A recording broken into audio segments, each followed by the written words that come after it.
السلام علیکم ناظرین، میرا نام طاہر منصور ہے۔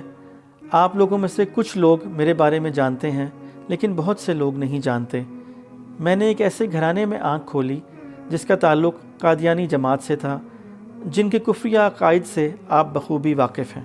میں نے اپنی زندگی کے 37 سال قادیانی مذہب میں گزارے، لیکن اللہ تعالیٰ نے میرے ساتھ رحمت کا معاملہ کیا اور میں نے قادیانی مذہب چھوڑ کر اسلام قبول کر لیا۔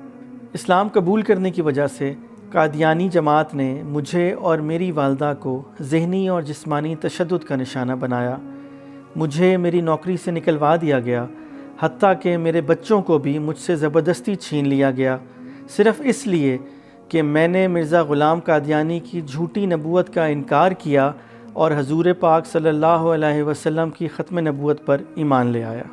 ناظرین، ہمارے معاشرے میں میرے جیسے کئی اور لوگ بھی ہیں جو اسلام قبول کرنے کی وجہ سے شدید مشکلات کا شکار ہیں، لیکن شاید وہ آپ کو میری طرح اپنی کہانی نہیں سنا سکتے۔ میں نے فیصلہ کیا ہے کہ میں ایسے ہی لوگوں کی آواز بنوں گا جو اسلام قبول کرنے کی وجہ سے شدید معاشرتی اور معاشی مشکلات کا شکار ہیں۔ آئیے آپ بھی اس کار خیر میں میرا ساتھ دیجیے۔